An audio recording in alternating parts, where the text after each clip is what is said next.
What are we doing again? Yeah, which one are we doing? Whiskey?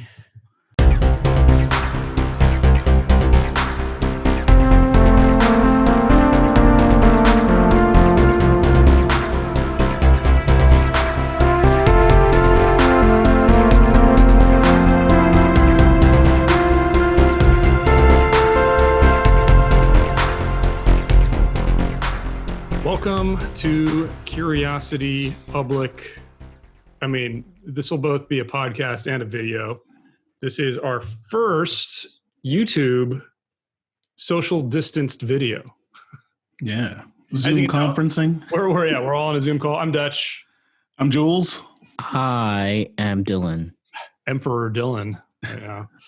Due to the social distancing requirements here in our state, we are recording from the confines of our virtual backgrounds. So we're technically all just 6 feet away from each other, just on all our laptops, you mean? Yeah, that's why we're using microphones. We're in the same room. If only. We could actually figure out a way to film, I think, if that were feasible. But unfortunately, it's not. But this has got us thinking about some interesting topics. But before we get to that, what's in your guys' glasses? Dylan? Well, today I felt like I needed something blended, something slightly peaty.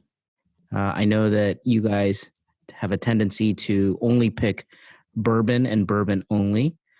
And while I do enjoy that today, it's Johnny Walker Green. Interesting choice. Very interesting choice. It's different. It's not black. It's not double black, and it's not gold. That is an accurate statement. Yeah, and I am drinking it neat. Although is it accurate? I don't know if you can see green. Aren't you colorblind? You sure you don't have red? That's not red label. You know what? It's actually Hooker bourbon. I mean, that's why you chose that microphone, right? Because you are colorblind. What are you talking about? You don't like this blue? That all black. All right, Jules, what do you got? All right. Well, to match Dylan's red Dong of Fury microphone, I am going with some red Weller Antique. I guess you can't really see that. 107. Nicely done. So, wow. And also to stick it to Dylan and sticking with bourbon. Yeah, well, I am too. Go through my bottles. Yeah, because I'm trying to get through another bottle, and I've got some of a Maker's Mark Private Select, one of those cask strength ones that is just delicious. Nice. Which proof is that one? I think it's like a 118, something like that. Oh, a little low. Put the bottle back away. I should have left it out, but yeah. Yeah. Weak for you right now, but kind of low. Kind of low. But anyway, so this being stuck at home thing got us all thinking about, what kind of spirits should you pick up? Maybe you're able to get out to a liquor store. Maybe you can order online. And we wanted to do kind of our recommendations for your best quarantine or your stay-at-home order whiskeys. So we each picked one, and we each kind of had a different category. So Dylan, you have to pick something for a true connoisseur, right? Yeah, it was a tough one because, I wanted to make sure that it was accessible. So, and none of this like garbage picks that, Dutch usually picks, like, oh, it's no longer in production, but you know what? Go get it because it's so great.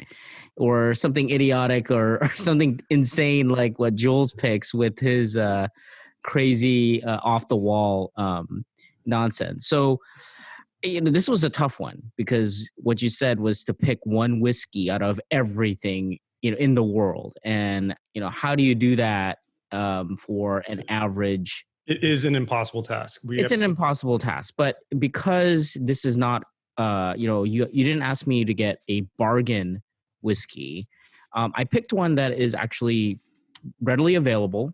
Ironically, and that'll make sense when I reveal it, but it is delicious. It's in line with other flavors in the other lineup. I think, but it just enhances everything. And I think a connoisseur would really enjoy this. And this is the Glenmorangie 1991 Grand Vintage Malt. Wow. Yeah, so this one you can buy. I saw it recently at a large chain liquor store. It is behind the glass. The average price is around $700. Wow. But, you know, would you pick this over, let's say, a Macallan 25, which I also love? I feel like I would need to get my economic stimulus check in order to get that one, man. I mean, again, you know, if you had asked me, you know, what would be a kind of a, you know, a bargain version of this would be a Glenmorangie 18 or a 19. That's right? what I was gonna Right. say, yeah. But this one, the 1991, is on a different level. I think it's incredible. I think it's delicious. Yes, it is extremely expensive, but if you are a whiskey collector, the bottle is just beautiful. If it's on your display case, I mean, it really stands out. I mean, I actually haven't had that before. Is it in flavor? Is it pretty similar to the 18 and the 19? Because the 18 and 19 are, you can tell they're related. I mean, they're very similar in flavor, I think. right. It shares the heritage. I think, you know, we often talk about the specially aged, very well balanced liquors to have a very beautiful and special finish. I think this is where that stands out.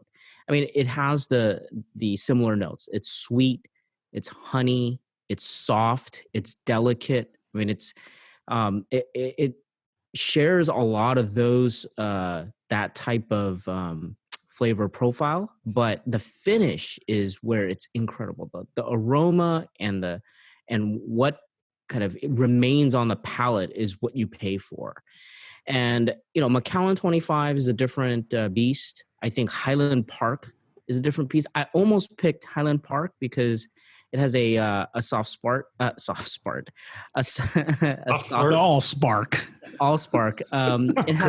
It's a special place in my heart because the first ever whiskey I ever had in my entire life was a Highland Park. Wow. So you started out kind of on the dove right into the deep end there. Yeah. So I was gonna pick that, but you know what? I thought about it really hard, and I thought the 1991 is a phenomenal pick. It's interesting that you picked that because I was actually thinking, because originally I wasn't sure if I was going to do the pick for the Connoisseur or you were, but when I was thinking about it, I actually was going to pick, you know, had I had your category, Glenmorangie 18, for a lot of the reasons you said. But the other thing, you know, the more I thought about the flavor profile of that whiskey, it's really amazing because you almost get hints of all of the world's whiskeys in that. You get a little bit of that Irish whiskey, kind of like apple tinge. You get a bit of the traditional Scotch flavors. Obviously, it's a Scotch. You almost get some of the stuff that you get from Japanese whiskeys in it. You don't get a ton of bourbon, but you get a little bit. I mean, it's just such an interesting flavor profile. It is, I think, truly unique. I really think that it stands out amongst all the whiskeys. I know people like the Japanese whiskey because of how it treats the peat. Some people just want, you know, full on peat, full on, you know, that robust flavor that you see in Lagavulin or, you know, a lot of the Islay stuff. But this is just, it's beautifully crafted. And that, you know, I always kind of talk to you guys about, I appreciate the skill that goes involved in crafting these incredible drinks. And it just neat out of the bottle. I would never, ever let ice or water touch this thing. And it's just it's just a flavor bomb, and it's an experience onto itself. I mean, it is incredible. So that's Very my pick. Cool. Nice. Yeah. And the bottle is just beautiful. All right. Should I go next, or Jules, do you want to go? Now I want to hear Dutch's the pick for the bargain. Bargain. I mean, you got to have a bargain. I agree. And you know, I spent a lot of time thinking about this, maybe like 5 minutes, and I hear this voice in the back of my head of Dylan saying, "Oh, don't pick a bourbon, don't pick a bourbon." But the more I thought about it, I was thinking, okay, you know, I like a few of the good bourbon Irish whiskeys. I thought about Jameson. I mean, I thought about Redbreast. I think that's a little bit above bargain, obviously. I thought about Scotch and the bargain Scotches, like the Red Label. just doesn't cut it for me. Of all of the spirits, and I would actually go beyond just whiskey.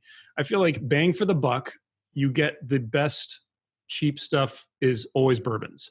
And I think it's because they are very easy to drink neat and they mix very, very well. So what I ended up picking was actually Maker's Mark. Sorry. It's just great. Maker's Mark. That's a shocker. And here's the reason. That's not that shocking. Really? Yeah. That's not that shocking. I thought you were going to pick like Blood Oath or something like. That's not a bargain. That's not a bargain. Maker's Mark. Maker's Mark makes sense. You're going to get all this kind of complexity out of a really, affordable bottle. Right. And I know I'm drinking the private select here. This is kind of like the most elevated form of it, but even the most basic one. Yeah. I don't mind having that on the rocks. I don't mind having it completely neat. I don't mind mixing it. In fact, I've been making these whiskey highballs with it recently just because it's been getting really hot here.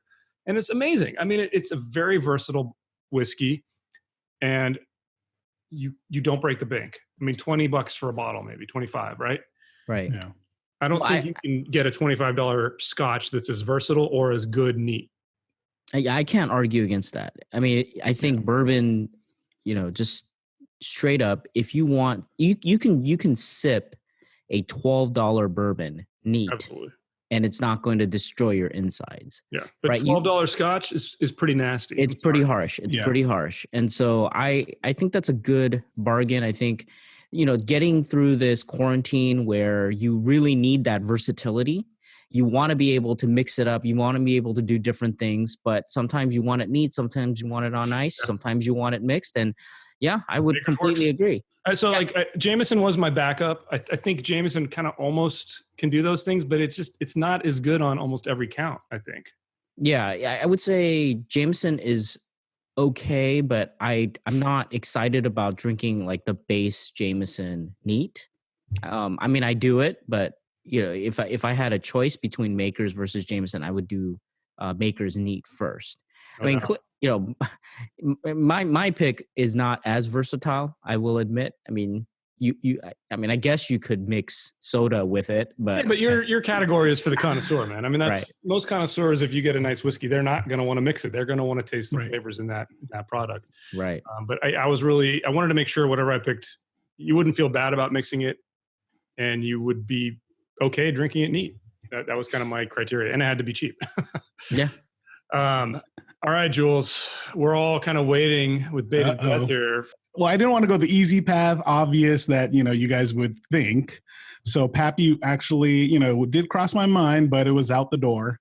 And I actually did sell on Brudlade Black Art 7th iteration. I don't even know. Mostly so taking it back to the 90s, so keeping the theme of the 90s with Dylan. And just more of going back to the craftsmanship. Also, being sold on, I just love the whole black motif, the black bottle, black box, freaking impressive.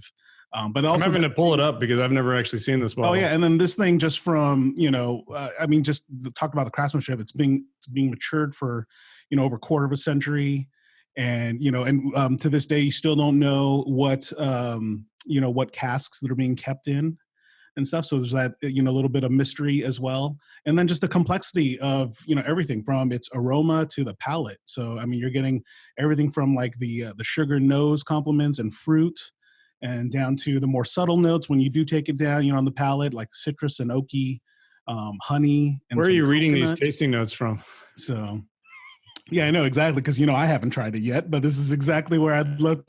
This is exactly why I was sold on it. Like, all right, and it doesn't. It is expensive. A truly extravagant pick. You can get it for around $400 to $500. On the secondary market. But, wait, so yours is cheaper than mine? Yeah, I was gonna say. Yeah, exactly. Oh man, I thought you were gonna go for like the OFC or like Hirsch or something. Hirsch? No, I know. I was thinking about those too, but it's like, no, I think I'd actually want something a little more shrouded in mystery. That's interesting because it's a real testament because none of us have had it, and you picked it on status alone. Yeah, and presentation. I love it, and that's exactly why. Exactly why I'd love to try it. I think. So I've heard of it. I've seen it at I think a single bar in Europe. I've seen it, and I could have ordered it, but the circumstances, it wasn't the right place to do something like that. So yeah, I'm actually shocked. I'm shocked about that pick. I would say, you know what? Now I'm super intrigued. I think I'm gonna have to go out and try to go. Oh, this has been on my list of like if I do see it, and I would have to consider just getting a pour of it, just because it's Well, maybe one of these days we'll get our hands on it and review it. But see, here's the thing though. Like I've tried the 1991, so I mean, I can give this recommendation. Yeah, and I've tried in 1991 when you were 40. I'm trying to think, what was I doing in 1991? I was man, I must have been I think I saw a dead person then, like on the street. I remember I was walking home and I saw somebody like stabbed on the corner. I did grow up in the projects, so of course. Okay, so anyway, after we're done with that fiction, let's get a quick little summation here. Our picks for your COVID-19 whiskeys. Dylan picked the 1991 Glenmorangie. Is that the full name of it? No, it's Glenmorangie 1991. It's like and it's the master what do you call it? Grand vintage. The Grand Vintage malt. Grand Vintage. Yeah. Jules picked the Bruichladdich Black Art, and my pick, the one that you can actually get, is Maker's Mark. So the one that we all have. But you know what's interesting though is that I think it's flipped. Like mine should have been the extravagant one, right? I mean, that's what I love about these. Look at this guessing game. You just don't know. Yeah, I was blown away by your pick though. I mean, to be honest, I'm surprised that's what you picked. But I would argue, I think between the three of us though, I think I probably picked the best one. Just because if you think about, argue that even if you just chose Maker's Mark. No, just because it's a bargain, man. Yeah, exactly. But if you think about, it's so versatile. You can do anything with it. So here's a little thing to think about, right? So you're stuck at home, you can't leave, and you are longing for almost a visceral experience, right? How do you do that in the confines of your home? How about if you lived in a closet, let's say, in the middle of Manhattan or in a big city? You can't get out. You can't do anything. You want that, out of body experience. And I think this 1991 will deliver. I mean, this is something that you just pour and you sit and you're looking out the window if you have one, and you're just sipping away, and you go to a different country. It's like you're flying. And that's what you get. I feel like Jules' pick, if you drank that, it'd be like it's just gone. That's it. It's just like it's a big punch. It's a big punch. And then Maker's, obviously, Yeah. Well, interesting choices, guys. Jules, why don't you take us out? Yeah, well, you guys tell us what you think in the comments below if this is going on YouTube, and of course for those on our podcast, thank you for listening. Hit that thumbs up button for more, and hit subscribe for more videos from Curiosity Public. Stay safe, stay healthy, stay curious.